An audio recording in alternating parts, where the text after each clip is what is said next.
साहित्य शिक्षा।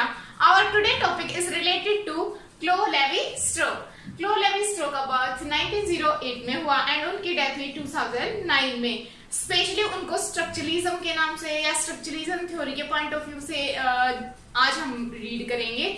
ओके, तो लेट्स स्टार्ट।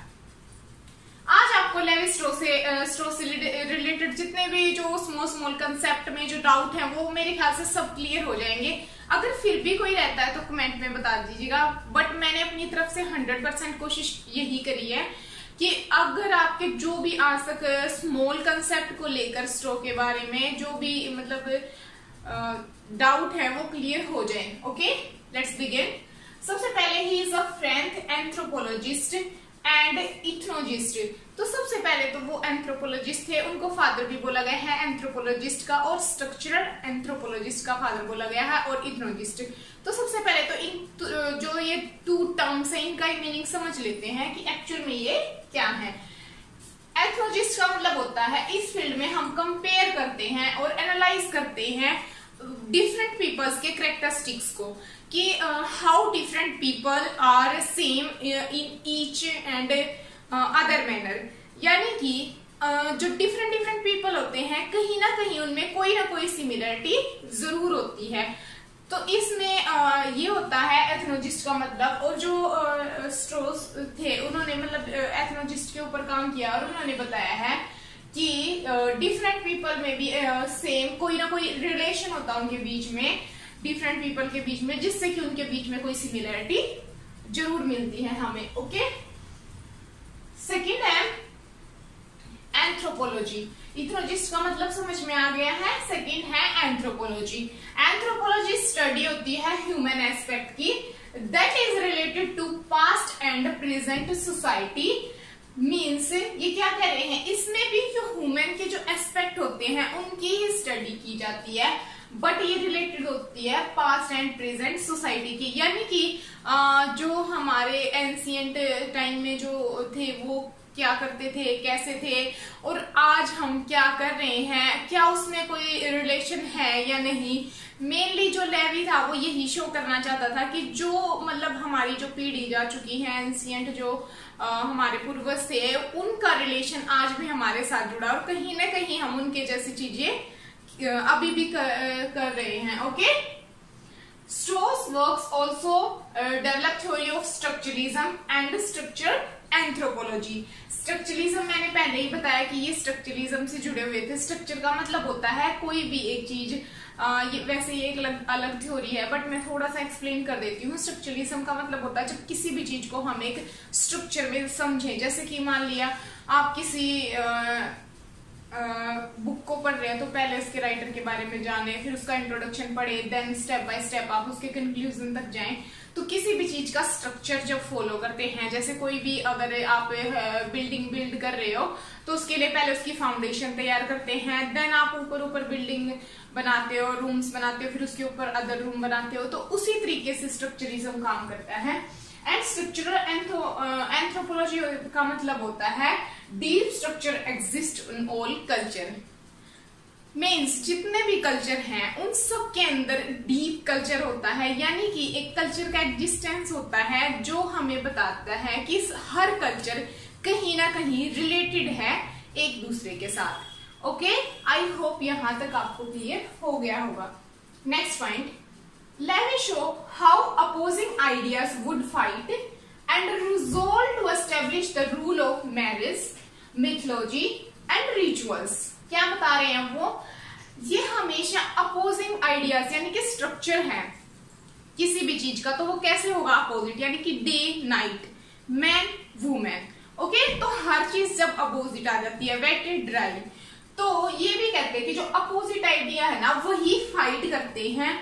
मतलब कि वही किसी भी प्रॉब्लम को सुलझाना है अगर आपको, तो हमेशा अपोजिट आइडिया ही ऐसी की है जिससे कि आप किसी भी प्रॉब्लम को सॉल्व कर सकते हो। ओके, अकॉर्डिंग टू क्लो। और रूल्स ऑफ, अगर रूल्स हो गए मैरिज के, ये जो मैरिज मिथोलॉजिकल और रिचुअल्स है ये एक्चुअल में इन्होंने थ्योरी ही रिप्रेजेंट करी है, या हम कह सकते हैं जो हम इनके वर्क्स में या जब हम इनकी थ्योरीज को डिस्कस करेंगे तब आपको ये एक जो ये इतने जो स्मॉल वर्ड दिख रहे हैं बहुत ही एक्चुअल में भारी वर्ड है। अगर स्ट्रो की नजर से देखा जाए तो इनको हम बिल्कुल डीप में एक्सप्लेन करेंगे। तो इन्होंने रूल्स बताए हैं कि मैरिज के भी कुछ रूल्स हैं, मिथोलॉजी के भी और रिचुअल्स के भी। ओके, इनको फादर बोला गया है स्ट्रक्चरलिज्म या स्ट्रक्चरल एंथ्रोपोलॉजी का, because he develop the theory of structural anthropology, क्योंकि इन्होंने स्ट्रक्चरल एंथ्रोपोलॉजी की स्टडी या उनका उस थ्योरी को डेवलप किया। अब देखो, मेरे ख्याल से आपको कि उनको स्ट्रक्चरलिज्म क्यों में वो क्यों आए हैं या उनको एथनोलॉजिस्ट क्यों बोला, एंथ्रोपोलॉजिस्ट क्यों बोला, ये हर टर्म आपको क्लियर हो गई होगी। तो next we move to his books. उसके जितने भी बुक्स मैंने लिखी इन सब के नेम तो आपको डेफिनेटली श्योर लर्न होने ही चाहिए अगर आप एग्जाम की तैयारी कर रहे हैं तो डेफिनेटली 100%। तो फर्स्ट बुक है स्ट्रक्चरल एंथ्रोपोलॉजी, जो कि अभी तक आपको समझ आ ही गया है कि ये तो इम्पोर्टेंट है ही, 1958 में। अब इनकी बुक के साथ साथ हम थोड़ा थोड़ा एक एक पॉइंट ये भी जानेंगे कि एक्चुअल में इस बुक्स का जो मेन पर्पज है वो क्या था। ओके, वैसे जो इम्पोर्टेंट बुक है उसको तो हम अलग से डिस्कस करेंगे, बट अभी के लिए हम इसके मेन आइडिया को भी जान लेते हैं ताकि आपकी जो नॉलेज है वो एनहांस हो सके। ओके, स्ट्रक्चरल एंथ्रोपोलॉजी में ये ब्रांच थी सोशल साइंस की, जिसमें इन्होंने एनालाइज करा है कल्चर को कि how another culture related to another. Okay, second is Tristes Tropiques. ये एक मेमोयर है। मेमोयर का मतलब होता है एक मेमोरी जिसको हम बुक्स में कर देती है, यानी कि जो हमारे से रिलेटेड होती है और उसको हम एक बुक की फॉर्म दे देते हैं, उसको बोलते हैं मेमोयर। ये 1955 में पब्लिश हुई। ये डिस्क्राइब करती है इसकी ट्रेवलिंग, ये भी आपको जरूर से याद रखना है, डिस्क्राइब करती है इसकी ट्रेवलिंग एंड एंथ्रोपोलॉजिकल वर्क। अब आपको समझ में आया कि मैंने इंट्रोडक्शन में इतना अच्छे से क्यों एक्सप्लेन करा है। And anthropological work focus on Brazil, ये तीनों भी आपको याद रखने हैं, ब्राजील, कैरेबियन एंड इंडिया। इन तीन जगह पे जो इन्होंने ट्रेवलिंग करी उसको में डिस्क्राइब करा है। इंग्लिश में इसका टाइटल, ये फ्रेंच टाइटल है क्योंकि ये फ्रांस से बिलोंग करते थे, तो इंग्लिश टाइटल है अ वर्ड ऑन वेन। ये ट्रांसलेट किया था जॉन रशल ने। इनके बहुत सारे अदर वर्क भी हैं जिनको जॉन रशल ने ट्रांसलेट करा है, तो ये भी आपको याद रखना है। Okay, third is the savage mind 1962 में। अब जो सैवेज माइंड है इसको ट्रांसलेट, इसका जो सैवेज माइंड का मतलब होता है कि मतलब अनपढ़ दिमाग या हम गवार कह सकते हैं, और इसको जब ट्रांसलेट करा तो इसको बोला गया वाइल्ड थॉट, यानी कि जंगली विचार, यानी कि हम कह सकते हैं कि सिविलाइजेशन से हटके। बट स्ट्रो ने क्या बोला है, स्ट्रोस ने बोला है कि जो सैवेज माइंड है had the same structure as the civilised mind, that human characteristic same everywhere.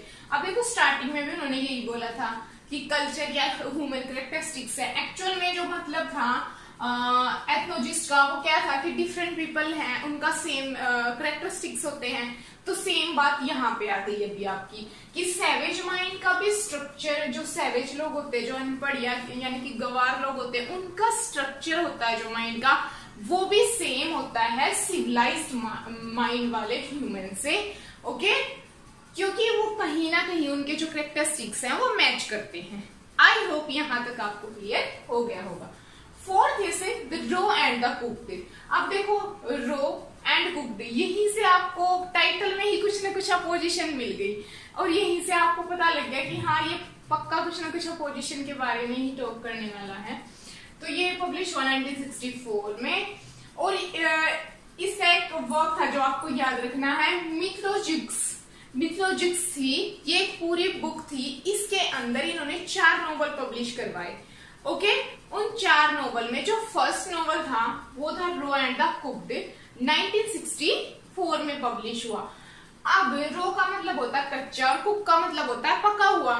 तो यहाँ पर क्या हुआ कि एक स्ट्रक्चरल स्टडी थी अमेरिडियन की। अमेरिडियन मतलब कि जो यूरोपियन जब सोसाइटी आई, तो यूरोपियन जब सेटल हुए, इससे पहले वाले जो अमेरिकन थे 15th सेंचुरी से पहले वाले, तो उनको बोला गया अमेरिडियन। तो इस जो ये जो स्ट्रक्चर स्टडी है वो स्पेशली उस मिथोलॉजी पे बेस है। ओके, मिथोलॉजी तो आप समझ सकते हैं ना कि मतलब एक मिथ होता है कि मान लिया कि आज हम सूर्य देव की पूजा कर रहे हैं, या जो ग्रीक है उसमें वो आपने देखा होगा थोर की भी पूजा करी जाती है, थंडर का देवता उसको माना जाता है।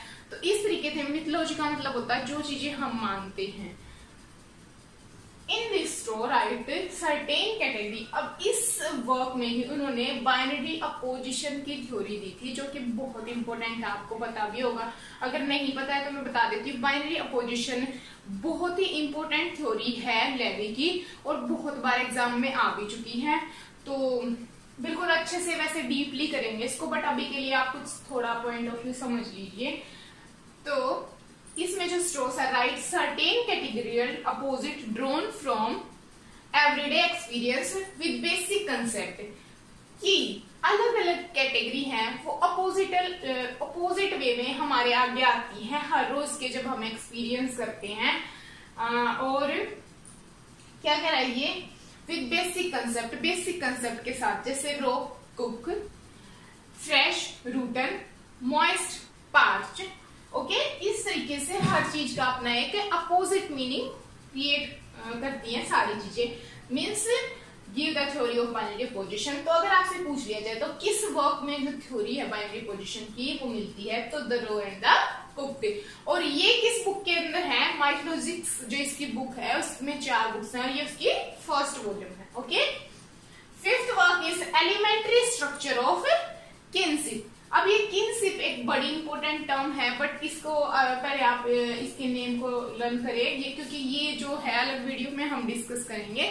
इसमें तो पॉसिबल नहीं है हम सारी थ्योरीज को डिस्कस करें, तो इसमें इंट्रोडक्शन और मैंने इसके वर्क्स के नेम अलग से बना दिए हैं ताकि आपको कंफ्यूजन क्रिएट ना हो। Okay, elementary structure of kinship 1949 में पब्लिश हुआ। 6 है मिथ एंड मीनिंग 2005 में। अगर आप ये सब भी कर लेते हो ना, तो एटलीस्ट आपको एग्जाम में इनसे रिलेटेड कोई भी अगर चीज आएगी तो ये तो डेफिनेटली समझ में आ जाएगा कि ये इनसे रिलेटेड है या नहीं। ओके, अब ये तो थे इनके वर्क्स। अब हम डिस्कस कर लेते हैं इनके थ्योरीज के नेम। अब आपको वर्क्स और थ्योरीज के एटलीस्ट नेम तो पता होने ही चाहिए।